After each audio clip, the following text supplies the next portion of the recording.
Thank you all for participating in today's webinar. This is Lisa Girardi with the Chicago Dental Society. Also, we have uploaded that workbook on our ROI Center under the Exhibitor Information tab on our website at www.cds.org. But it is my pleasure to introduce one of America's leading experts on exhibiting success. Since 1985, he has executed over 200 trade shows and is continually researching the exhibiting strategies and best practices of highly successful companies. He's president of Competitive Edge, a Charlotte, North Carolina-based exhibiting, marketing, consulting, and training firm. Since 1991, he's helped his exhibiting clients turn their exhibiting investments from expensive appearances into profitable investments. His clients have realized over $500 million in combined results from trade shows. Here today to present how to make your Midwinter meeting exhibit stand out from the crowd, I'll turn the webinar over to Jefferson Davis. All right, thank you, Lisa. And again, thank you to everyone who has logged in to take this photographic journey and stand out. You know, CDS is a really big show, and the competition for attendees' visual attention and time is intense. And so one of the things I think every one of us as exhibitors has to be constantly thinking about is what can we do to ensure that our exhibit gets noticed and that people stop and engage. And that is exactly what we're going to talk about today in standing out from the crowd. As Lisa mentioned, CDS has an absolute commitment to maximum exhibitor value, knowledge, and success. And the Society makes a big investment in exhibitor education between the Return on Investment Center, which you see on the screen, and the Exhibiting Effectiveness Evaluations, where we come to the show and do a 21-point evaluation of your exhibit in action. And they do this for many reasons. The big reason is they want you to succeed. They realize if you don't succeed, you don't come back. And they want also the dental professionals to have an incredible experience in the exhibit hall, so they come back to the show and spend more time in the hall. So make sure, if you haven't done so already, that you've bookmarked. Make sure that you are sharing this resource center with everybody on your exhibit team. It's free, it's a value add, it's part of your exhibit package. There's so much content up there, downloadable tools, standout exhibit reports, just a lot of stuff, so make sure you're using it. So let's start off the conversation as we kind of move into this, how do we stand out from the crowd? I think it's important to take a step back and really ask ourselves, why do dental professionals, why do people attend trade shows? And it really comes down to three big reasons. Shopping, sourcing, purchasing, or revalidating existing buying relationships. Learning, getting continual educational credits. Learning big time. And number three, networking with colleagues, key opinion leaders, subject matter experts, and you, suppliers. So it's important, I think, to think about our exhibit and think about these three reasons why people attend and ask ourselves, if we stood outside of our exhibit like a stranger, what are we doing to support the sourcing shopping need? What are we doing to support the learning need? And if we're a larger exhibit, what are we doing to support the networking need? So how well do you feel your exhibit is serving these needs? You may want to jot that down, and wherever you score it high, then you may want to just take a note. Here is what specifically we are doing now with our exhibit to support those needs. So the big idea here, you see this image on the screen, and this is an interesting, like a bird's eye view of the Midwinter meeting exhibit floor, is that attendees have overchoice about where to spend their time, and they're selective about which exhibits they visit. So here's a phrase that I want you to write down. I think it really embodies what we're talking about here. A worthy destination. Is your exhibit a worthy destination? What a great way to think about your exhibit. Because you don't just compete with your direct product or service category of exhibitor, but honestly, you compete with all exhibitors, for their time and their attention when they're on the show floor. And when you start to think about your exhibit as a destination, and you start to think of a worthy destination that's worthy of the attendees' time and attention, it raises the stakes. It raises the game, and it puts you in a kind of an elevated position in how you look at your booth, how you execute it, and the ultimate traffic and results you get. Exhibit Surveys is, since 1963, has been researching trade shows. I consider them to be the research scientists of the trade show industry. And the three most important things they found through their research to attendees and booth visitors is, number one, the overall appearance of the booth. Number two is the quality of the information they can access, gain, or receive as a result of visiting the booth, and the relevance of the booth, meaning the company, the product, services, to their practice. So these things, so you want to think about, what does our booth look like, and what information are we making available and imparting through demonstrations, graphics, presentations, audio-visual, and always making sure that we're looking for the relevancy, the connection with their practice. If you do, then your exhibit will stand out, and you'll dramatically increase the odds that they come to your booth. Okay, so let's talk about 5 specifics. Let's start really drilling down here into going into the woods on how do we do this. Okay, these are the things I think it has to do to be a worthy destination. Number one, it's got to get seen. I don't know if you realize this, but specifically those of you that are in inline booths, 50–60% of the people that pass your booth don't even see it. You know, there's so much visual clutter and competition for their eye on the show floor that they don't notice half the booths they pass. So the first job of any booth, if you're going to be a worthy destination, is you've got to be seen. You've got to get noticed. Second thing, it's got to quickly and visually communicate what you do and a value proposition. There are some booths, when you look at them, it's not crystal clear what they do. And in a big show like the CDS Midwinter meeting, there's almost, like 700 booths, they're not going to stand there and go, now I wonder what this company does. You got to be captain obvious at a show, and we'll get into that. The booth needs to be approachable and easy to enter and easy to navigate. Small booths, one of the biggest mistakes you can make with an inline booth is putting a table across the front of your entrance and having your staff stand behind the table. When people are in the aisles, they're neutral. When they step into your space, they're engaged. And so you do not want to block entrance. One of the big problems with the larger booths that have a lot of equipment, a lot of products, a lot of different solutions is navigation. How easy is it for me to notice what is where in the booth, and is it easy for me to move and flow through the booth? So you want it to be approachable, easy to enter, easy to navigate, and for that matter, easy to exit also. Brief but meaningful and engaging interactivity. There's got to be something to do in your booth. People come to trade shows to do more than they can do on your website. They're looking for immersion. They're looking for engagement. They're looking for interaction. So you've got to think about your product and your service, and you think, how can we get attendees to physically, mentally engage and interact with stuff? You don't want a static booth where, you know, there's maybe a video and then there's a literature stand and there's nothing really to do in the booth, because they're coming to shows looking for three-dimensional interactive engagement. So you got to make sure it provides that. And number 5, because they're coming to the show to learn, they should be able to pick up something in your booth that is valuable and useful that they can take back to the practice.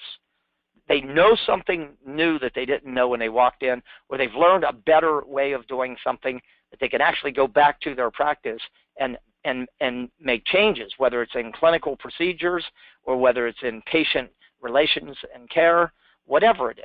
But teach them something. Here's the thing. You're the experts on your product services. They're not. They're looking for you to help them cut through all this noise and clutter and figure out, what do I need to know about your product services to improve, my practice, really. And so these 5 things are, as you stand off and look at your booth, another great way of stepping back and going, how well are we doing on these 5 things? And last year we did, I believe we did a complete all exhibitors, so everybody on this webinar should have received a exhibiting effectiveness evaluation report. And I really encourage you to use that report and go over all 21 questions. Okay. The other thing we've done on top of today's webinar, we built what's called a standout exhibit report. So my team walks the show floor end to end when we're out of our evaluate and booth mode, and we snap photographs and we write these short captions about what makes this exhibit rock. If you look in the center here, 1-800-toothache, right?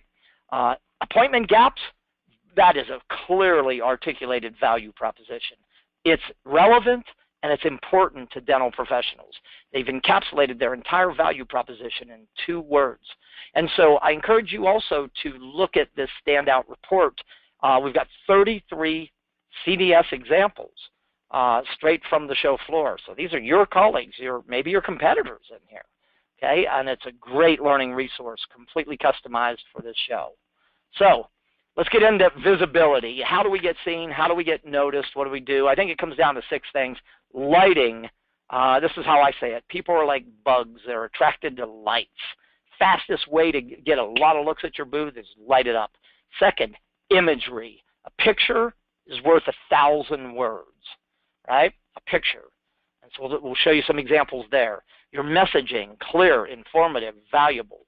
The use of audio visual. Physical things to do in the booth, and a proactive booth staff.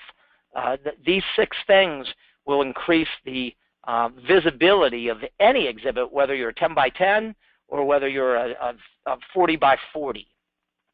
And I'm going to try to show you examples of exhibits of all sizes.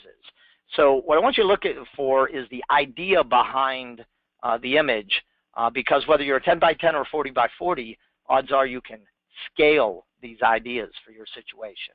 So lighting, large. Now this is a large booth here. Look at that lighting inside of the fabric, the green lighting just pulling your eyes right through, drawing your eyes down into the exhibit. Here's a small booth here, and this is from CDS. This is a 10 by 10 booth that's using the backlit exhibit. Notice in the corner of this 10 by 10 the appointment gaps too. It's right next to them, right? The one I just showed you on the report. But the lighting is so powerful in this booth, the green, that it really stands out. It's hard to pass it without being noticed. This is just a wild use of lighting, but again, what's it doing? It's drawing the eyes. So they're using these colored circles to really make the booth pop. This one's using down lighting, but also a very colorful exhibit backdrop. And last year at the show, the Hello booth was in a location that a lot of people would have said, that's a bad location. But I tell you, every time we walked by that booth, that thing was packed. And it had a lot to do with what they were doing with their messaging, their branding, their imagery, their color, their lighting. And so they took what a lot of people would have said is a bad location, a lemon, and squeezed massive lemonade out of it from having good exhibit design. This is a really neat example here of using 3D. This company does subsea housing, so they have a 3D. The product is in the booth. Then they've got this blue under the ocean look with a lighting on it, and this booth is just visually stunning. You're going to notice that booth. This is a really creative use of lighting. This is a larger booth that was introducing a new product, and one of the ways to pull people's eyes to it, they had this lighting embedded into the wall, but if you look close, you'll see there are 6 arrows. And these arrows almost look like they were suspended in the air because they would gradually light from the back of the exhibit. They weren't even really extending. They were just built into the wall, but they looked like they were coming out and surrounding the product. Super creative look in lighting. So here's the question. What sort of lighting do you have now, and how can you integrate lighting to make your exhibit demand attention, to be seen? Okay? Imagery. Picture is worth 1,000 words.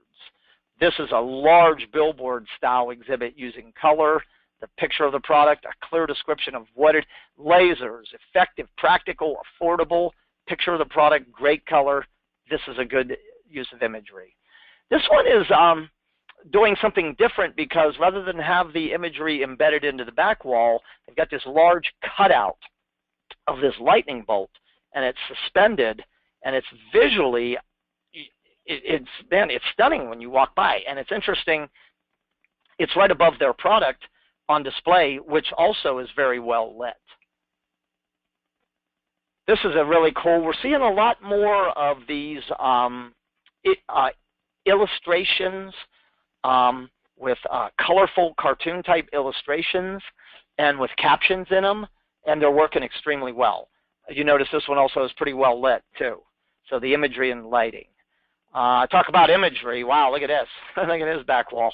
It's got this really stunning tree in this bizarre colors, blue, with a crystal clear header across the top. We print fabric. Does it get any better than that? Great imagery, crystal clear, 3-word messaging. Here's an image up here. Notice the DMG up in the right.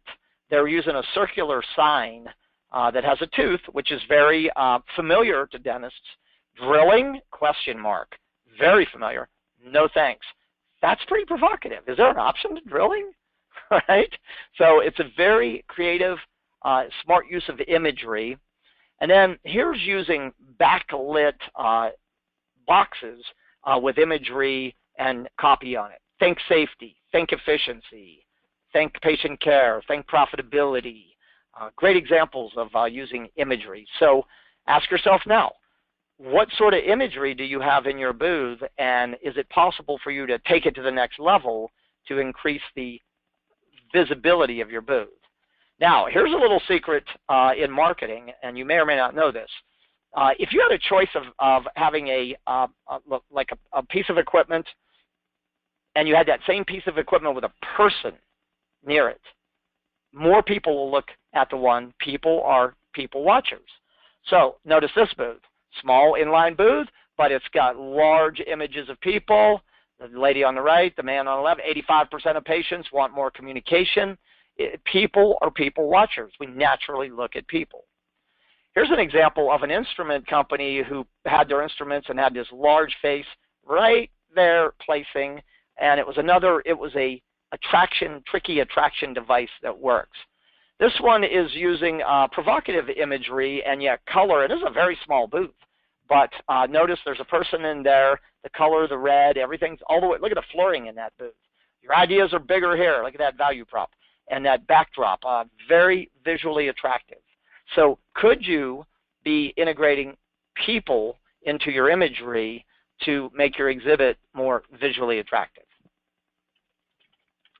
Clear, informative messaging, the value proposition. Look on the left here. Populate your EHR with structured transcription. This is a billboard-style exhibit. The images appropriately. It's got the guy talking into it there. It's got, in the 2 bubbles in the middle. Real clear. I can process this whole booth in no time at all. Check out this one. See where smaller can take you. Great hook. Great message. There's a demo here. Right? Notice also how the needles that are placed on that backdrop are pointing right toward the headline. Good design. Good design. I showed you this one earlier. This is on point. I tell you, if you're having a lot of people miss appointments and creating gaps, and notice how they put this in red too. The choice of color was interesting here because red signifies pain, and so this is super well done for a small booth. Here's another I liked. Time is money, right? 30 seconds or 3 minutes. You can save both time and money with this product. Small 10 by 10 booth. Extremely well done visual messaging and graphics.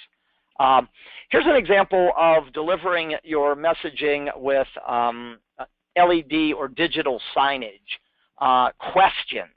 How can I increase my case acceptance? That is such an on-point question for the dental professional. And during the show, they would run different questions on this digital sign. So could you be doing something like that? Very relevant. This is just a simple, real clean backdrop of a product, cross-challenging occlusions, deliver cutting energy using the guide wire. I get the whole story right there. I don't have to work too hard. I know what it is. It's visible. It's easy to process. So I want you to step off from your exhibit like a stranger, and I want you to look at the visual story that you're telling.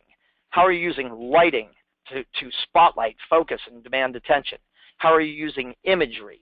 And how are you using messaging? Okay, you know, too many of us, we've done almost 16,000 evaluations. And we'll see companies out there like the loops, companies selling the loops. You know what? I know what you're selling. That's not the problem. But I don't see a value proposition, and I don't see what makes yours different. You know, there's only two questions: why it all, or why you? And so you got to figure out which one, or maybe combination of those makes sense for you. But the messaging, the value proposition, the reason to stop and engage—that's what we're talking about here. Now, creative use of audio-visual. This is up on the right here. This is projection imagery that is also animated. So Heidelberg Engineering had these large, this is at the ophthalmology show, and these are like in the shape of the lens, like of an eye. And not only are they projecting imagery onto it, but notice the arrow pointing down, which moved, and it pointed them right to interactive demos. This is a small exhibitor using a flat panel to educate the attendee with statistics. 85% of don't know this. 1 out of 7 don't do this. That's a great use of audio-visual in the booth to quickly educate the market about opportunities or problems or data or research or whatever. Here's another example I really liked using creative AV that was integrated into the back of the booth.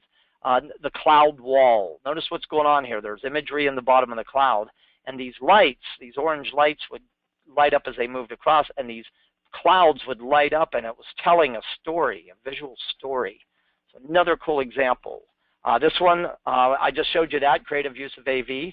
And this other one on the right, the Nidec one down in the bottom, they were using video, and they were having a 3D artist in the booth creating this interactive experience where you could walk on and have your photo taken like you were standing in, and then they captured the whole thing on video on time-lapse photography, and then they showed it. At one point, they showed the entire painting get done in like 60 seconds. It took this lady all the first day of the show to paint it. In the second day of the show, you could come back and have your pictures. So audio-visual, so much we can do in this area in integrating AV into the exhibit, whether a small booth who's using tablets or monitors or flat panels, to a large booth who's even going to a complete LED video wall in the booth. AV is the way to go, and the good news on the AV, the price on it's coming down, so it's becoming more and more affordable for exhibitors of any size to integrate AV. So here's the question: how are you using AV in your booth? If you're not, you should be. Here's one of my favorite examples, possibly for a small booth ever. It's using rear projection. This company does a LASIK. There's this corneal dystrophy. So these eyes, look close in the eyes and notice in the pupil the spots. As you walked up to this booth, these eyes would slowly close, and when they were open, the spots were gone. I'm telling you, 100 out of 100 people pass this booth, look at it. Those big eyes, right? You're not going to not notice those. I just saw this example, and I was just at a show. This company was there again, and they use the same thing every year because it works. They've got these 5 video, and by the way, this is a 10 by 30 inline. Some of you, and the one up on the top is a 10 by 20. The biggest thing I hear when I do this type of webinar, they go, Jefferson, we can't afford to do that. Those are all big booths. No, they're not. These are actually, I'm purposely bringing in small booths who really pulled it together. This MST booth uses color and actual surgical imagery and an instrument and motion. So these 5 panels are not only integrated, but they're changing constantly. They're moving, so they're drawing attention. This is a really unique example we saw where they have iPads embedded into the video wall. And this is not a big booth either. Look at that backdrop. You know, this is a 20 by 20 space, but that backdrop is about 12 15 feet wide. And what they did was they embedded these iPads into the back wall, and at times there would be just, each iPad had a different eyeball on it, and it was like moving, so it would catch your eyes. And then they would have all those iPads sync up and have one central image. So you can get really creative with AV, and you don't have to spend a fortune to do it, and you can really stand out from the crowd by bringing AV into the exhibit experience. Interactivity engagement, something to do. Okay, the photo booth, the Henry Schein with the photo booth, that not only you got your photo taken, but it had like graphics in the back wall and it embedded the Henry Schein logo. That's fabulous. Attendees love that. Sometimes it's something as homespun as this. It's just to spin the wheel. And this company actually had a value proposition that every dollar you invest in direct mail marketing brings back $2. And when you spun the wheel when it landed, those are $2 bills. You got to pull one off. So they actually really brought the story into the game. This type of interactivity, demonstration, presentation. This was a small 10 by 10 booth that I thought was a clinic on how to do a booth. I mean, not only did they have great use of AV, see the simple to install in the background, but notice the hands-free faucet solutions. Notice on the left the colored sink bowls that were actually working. And this is a 10 by 10 booth. So what form of activity or engagement do you have in your booth? All of that stuff will help you stand out, draw traffic to your booth, and get your fair share. Let me take a look for the question. I do see one. Is there an alternate number to call, not able to get through? Not that I know of, but what you could do is use your computer audio instead of your dialing in. So if you turned your computer on through your audio, you should be able to hear that. All right, so let's keep rocking here. We got much more to cover in a very short period. Accessibility and ease of navigation. Okay, avoid barriers to entry or exit. Make sure it is quickly, I can tell what is where in your booth. Consider the order and the placement of solutions, and think about those of you that are in medium to larger booths, designing it in terms of zones in your booth. Have a meet and greet area in the booth near the perimeter. Then have an area where the information seekers, you can set direct or take them to and let them browse and maybe access information in a self-service manner. Your more interactive solution presentation areas, your meeting space or your deeper conversation areas. And a big trend we're seeing on show floors today is relax and recharge areas in medium to large booths, whether it's got seating with charging for smartphones and tablets, and it's got beverages. I was just at a show that had a hydration station in the middle of their booth. Awesome. You know, if you create a more comfortable experience for attendees, the dwell time in your booth will increase. So we got to really think about, is it easy to enter?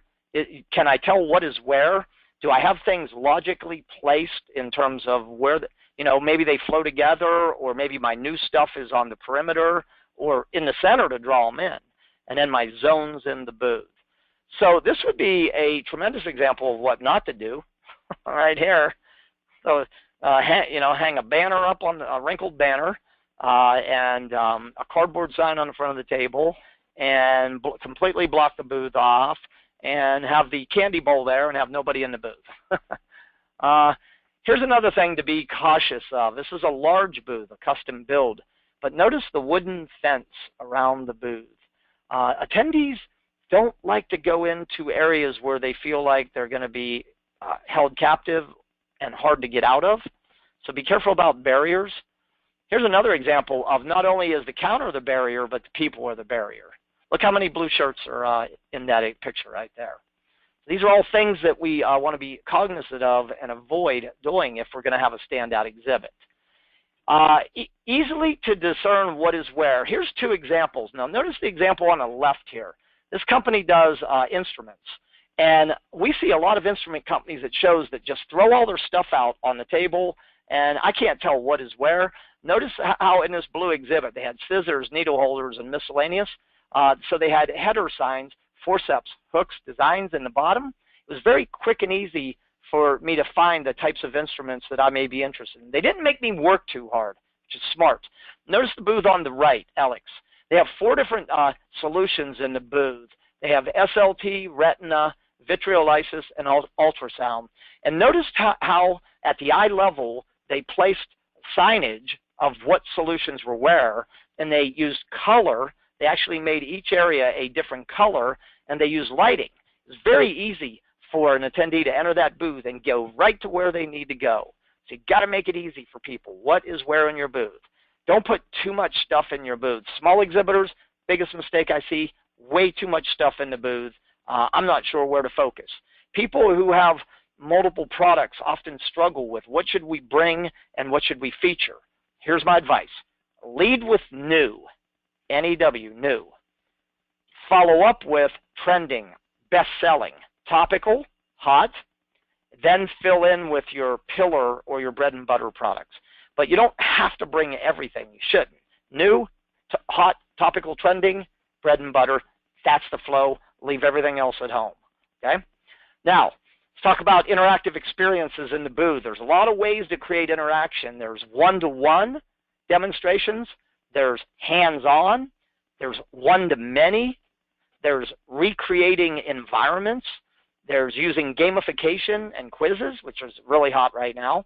And there's self-guided, where the visitor can go and access information without anybody from the staff. There's a lot of ways to do this. So this is a example, one of my favorites of all time, of one-to-one personalized, being supported with stunning audio-visual. Customize your cold vault. Notice the video wall is a recreation of a cold vault in a C-store. And notice the touch panel at the bottom, so the retailer can go up and be guided through how to optimize their cold vault to increase sales. That is unbelievable. Sometimes there were lines, people waiting in line to do this experience. Hey, you got a product here they can demo, put it on. Notice what these ladies are doing. This crate is real easy to use. They're standing there with their feet, and they're just flipping it up and closing it. And they're letting the attendee do it to see how easy it is. Notice on the right here, Rubbermaid, very small booth, 10 by 20 inline. Cleans the water so you can clean the floors. And what's going on in this booth? A demo. Watch this. Dip the mop in here, take a swipe, boom, watch what happens to the water. That's good stuff. This guy's got some form of a chair here instead of your traditional seat, and what do you think he's doing? Like, not only is he demoing it, but he's having visitors sit on it when they come into the booth. This is a instrument company who built this tinkering lab in the booth. Look how many surgeons are inside of that booth tinkering with the labs, the instruments. So what are you doing for hands-on? Do you have a hands-on experience? If you do, if you don't, find a way to do it. It will make your exhibit a must-see, standout exhibit. One-to-many presentations. Remember we said one of the big reasons why people come to trade shows is to learn. And you are the subject matter experts. And I know you got something you can teach them.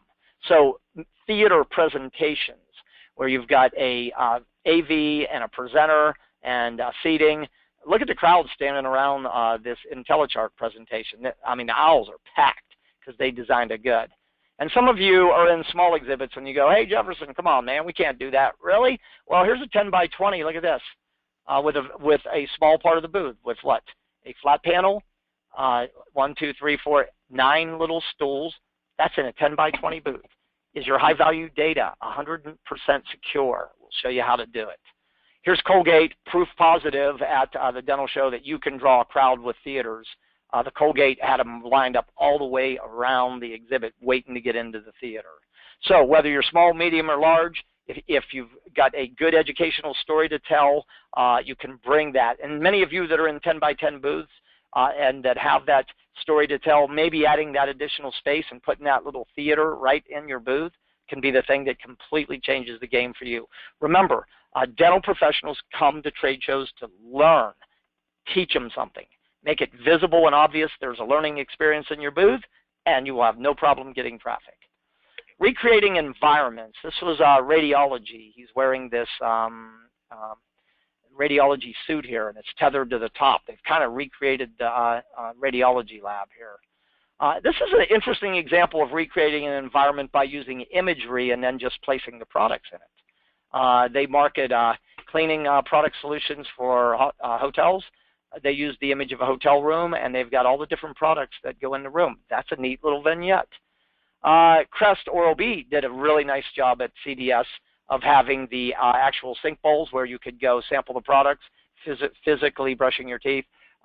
Really good stuff. That's recreating the environment. So could you bring a little bit more environmental recreation into your booth? And if so, how? Great question to be thinking about. Gamification and quizzes. You know, at the end of the day, we're all like kids at heart, really. We like to have fun. People also love to have their knowledge tested in a quick, safe, fun way. So this is a great example here of what's your germ personality. Kimberly Clark, look at this. Take the quiz and find out. Then you go over to this large graphic. Get started with a quiz. It's got all these cute little graphics of what type are you. You answer 5 questions, and it kind of tells you what your type is. Then notice on the right, bottom right, where they created the vignette, the healthy workplace. And what they did was they showed all the places in the workplace where germs are spread around in a colorful, quick, fun, interactive way. I could do a whole webinar on this topic alone, and maybe we will at some point. But gamification, quizzes, learning experiences, people love to have their knowledge tested in a fun, safe, novel, interactive way. You could probably bring that into the booth. I was just at a show recently where Sherwin-Williams, the paint company, was using gamification, and they had the color match challenge. And in 60 seconds, they would flash one color of their paint, and they would have like these 12 chips, and you had to see how many color things you could match in 60 seconds. That's gamification. Okay, and it was fun. They had people lined up to do it. Self-guided. Sometimes, you know, you can set up areas in your booth for information seekers where the people guide themselves. Now, this is an interesting example of an equipment company who's using these signs to, I don't even have to talk to a sales rep to get the story here. It's the next generation. There's a 21% reduction in solids. The whole story is told using text bubbles attached to the equipment. Here's an example of attaching a flat panel to a wall and syncing it up with tablets to let the visitor take a self-guided tour. This one is a really interesting one, a very large angled touchscreen that has the entire suite of solutions from where it enters the lab and exits the lab, and now the attendee can take a deeper dive on any of the solutions the company offers.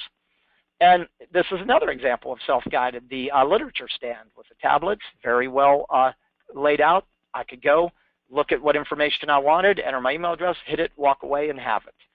So self-guided demonstration information, really good stuff. Improving the attendee comfort factor. If they're comfortable, they'll stay in your booth longer. Flooring. Have you ever walked into a booth on a trade show floor that just has this really thick carpet and this incredible padding? How fast did you want to leave that booth? Not very fast, right?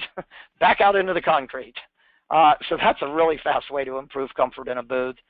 Space, not too much stuff, not too crowded. I don't want to go in there and be jammed into this tight, little space, more open space.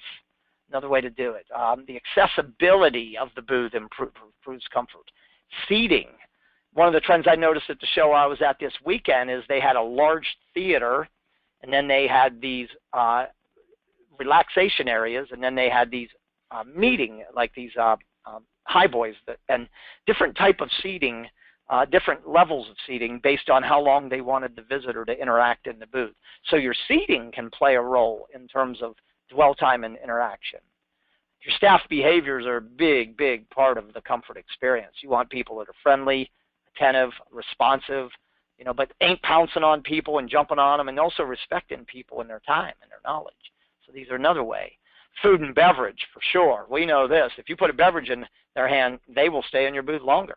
If you put food in their hand, they will stay in your booth longer. So could you be bringing that in to increase the comfort factor of your booth? All of these things. There's so much you could do here. What I'm asking you is to be aware of all these options. Look at your current exhibit. Find 2 or 3 things that you can do to improve the visibility, the accessibility, the interactivity, and the comfort of the booth. If you do those 4 things, you're going to have a standout exhibit. It's packed with people. Here's an example, the hydration station. This was interesting. Right in the center of the booth, they had the I Lounge Theater, and they had this large water. And if you'll notice down toward the bottom, you'll notice there are different dispensers. And so each one of those dispensers had a different flavored water in it. Lemon, watermelon, cucumber, orange. Interestingly enough, too, that the water was coming from the large hydration station. I have no idea how they did that, but it was also a stunning visual to have in the center of your booth. Sometimes it's as simple as some seating and a charging station like this. Sit down here, take a few minutes off your feet, charge your phone or your tablet.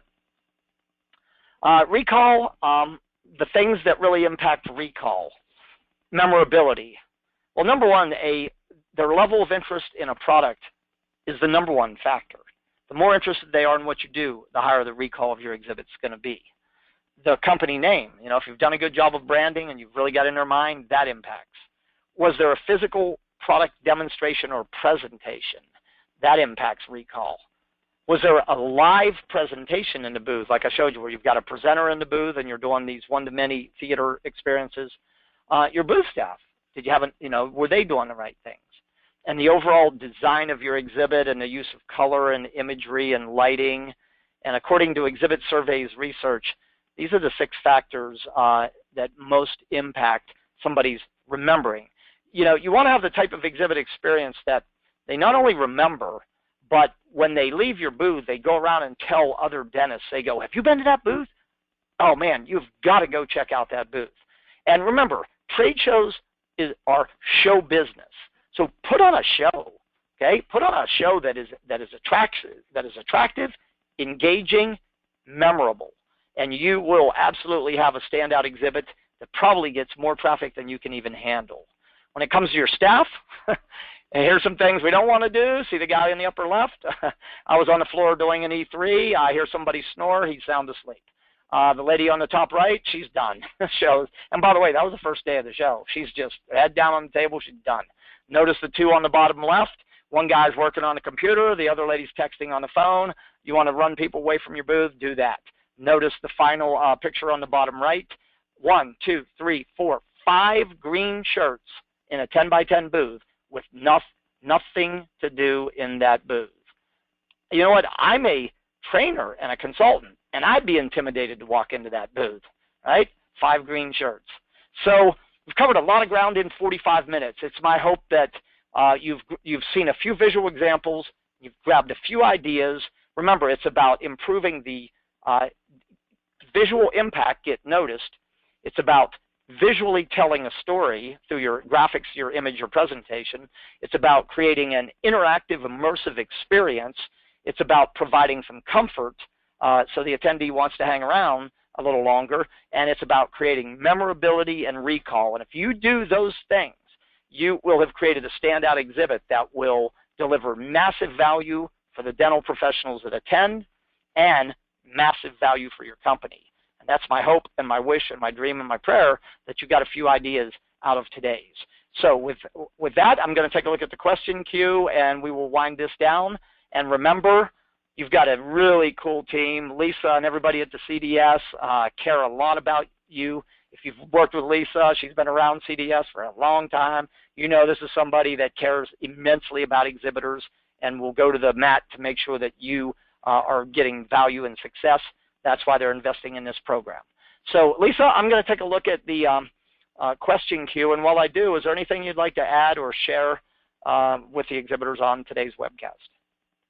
Well, I want to thank them all, because I know that with the holidays next week and those who are participating in the Greater New York meeting, which starts next week as well, that I hope that they have a fantastic show and a much better one in February when they come to Chicago. So right. I want I just want them to take advantage of anything that CDS has to offer. Keep in mind, service kits available online, so to make sure that you place your show orders early to get the discounts that all the vendors provide, and to make your housing arrangements, as we have negotiated some excellent deals at the 17 properties that we have, and a lot of them have early bird rates which expire at the end of this year. So I just want them to, they didn't get the email from me with those hotels. We do have them on our website under the Midwinter meeting page. Okay, thanks, Lisa. I've got a question I think will come your way, but I'll take a swing at it first. It's about getting better placement on the show floor. Before I have Lisa talk about how to actually get different placement, here's what I want to say about placement on the show floor.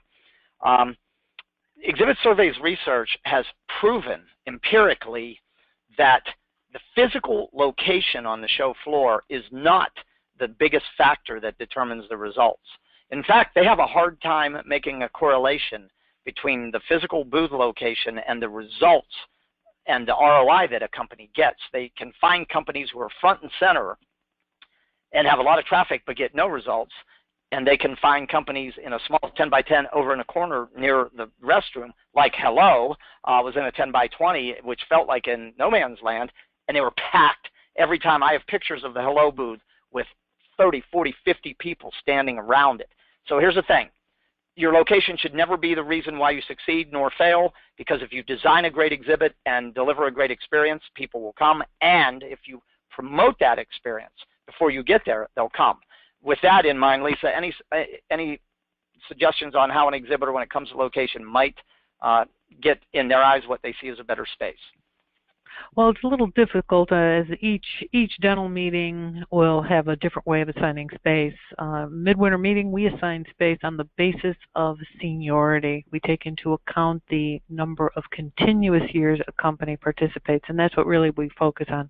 Not that we don't want your advertising or your sponsorship, but we don't want to deteriorate the credibility of the Midwinter meeting by, in my opinion, blackmailing the company to say the more money you spend on these ancillary items, the better booth positioning you'll get.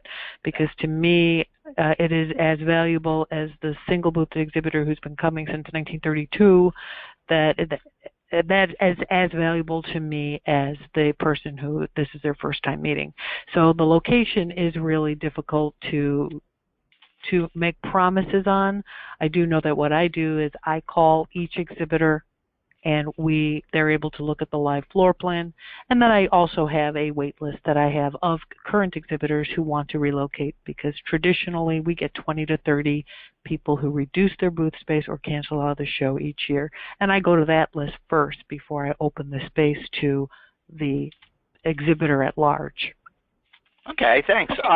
Question about, is a exhibiting company prohibited from, if they wanted to bring their own branded water bottles and give to attendees in their booth? Could they do that?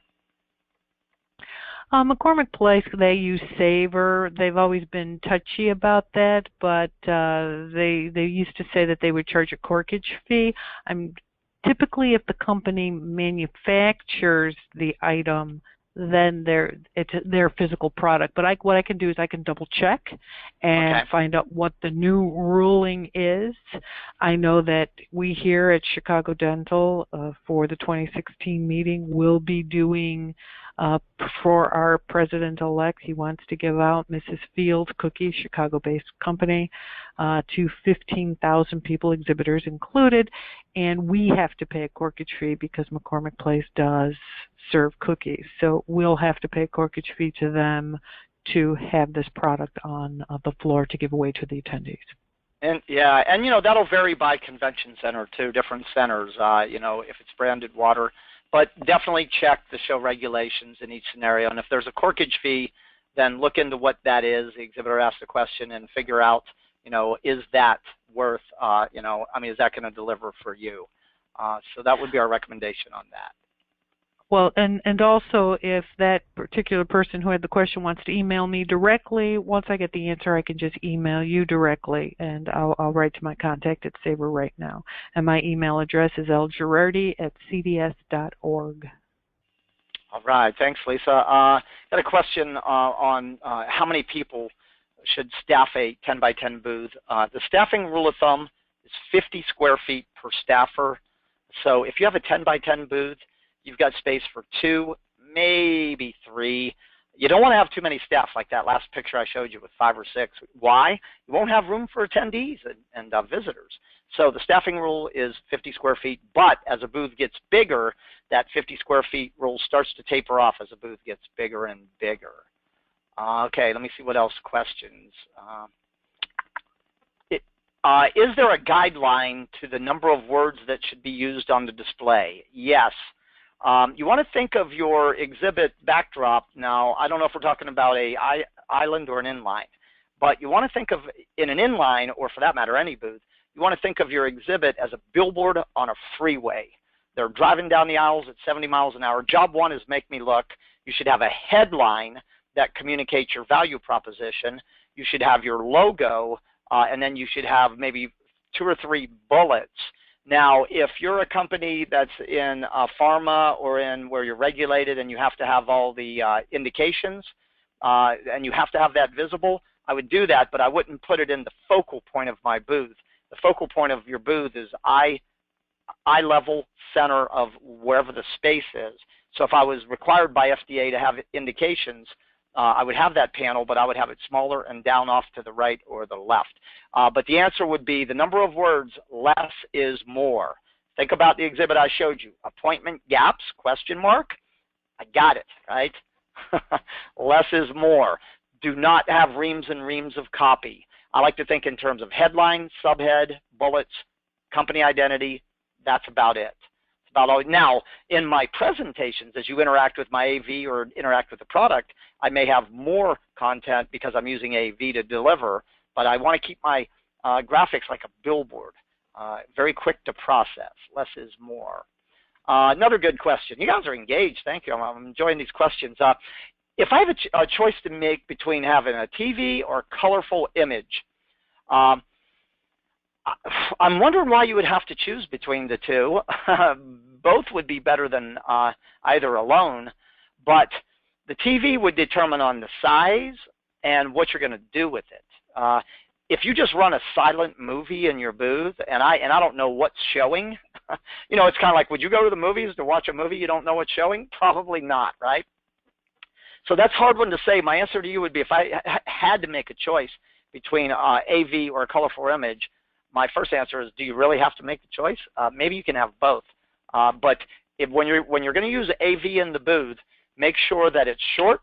Make sure that it's got a like a flat panel. It's got a topper on it, which is a sign saying what's showing, and make sure to use captions on the video so people know what's showing and they can process it. You can't crank your volume up real high and you know, be disturbing exhibitors near you. So let me see what else we got for questions. Does the booth staff apparel make a difference? Yes, absolutely. The first thing you want for your booth staff is to be identified as a booth staffer. I want to look at that booth and I want to know who's who in the zoo. Right? I want to know who the staffers are. Now, that being said, so wearing branded apparel is good. Wearing themed or sometimes even costumes almost is good, you know. But what you want to do also is, if you're going to have your booth staff wearing the same apparel, make sure they break it up and do not stand around together. Otherwise, they will look like a gang, okay? Next question, which I've got a multiple on this. What is the average cost of a 10 by 10 or a 10 by 20? Depending on your source, you can buy a custom pop-up booth, you know, which is the spider type that comes out and it just zoop, and then you attach your graphics to it, hook your lights on it. You can pick those up depending on where you get it, anywhere from the $2,000 to $4,000 range. There's a lot of companies today that are building fabric pop-ups that are a lot less expensive. It's literally just a fabric thing with an extrusion. There are a lot of companies that are doing a good job today with these pull-up banners, and the ability to synchronize and have 3 or 4 pull-up banners create a really cool visual storytelling experience. So I would budget, to be safe, for a 10 by 10. I would budget in the $2,500 to $4,000 range starting out for that. So I hope that helps. But go online and do a search for pop-up exhibits, and you'll see all kinds of choices out there. All right, we have no more questions. We are out of time. Again, I want to thank everybody for logging in and hanging around for this Q&A. This webinar was recorded and will be uploaded to the Exhibitor Success and ROI Center. And on behalf of everyone, Lisa and everyone at CDS, and me, Jefferson here, and everyone at Competitive Edge, thanks for logging in. Thanks for being an exhibitor at Midwinter Meeting. And we look forward to seeing you on the next webinar, which is Lead Management on Thursday, January 7th. Watch your email and be sure to complete the survey you'll get in a few minutes. So thanks for logging in, everybody.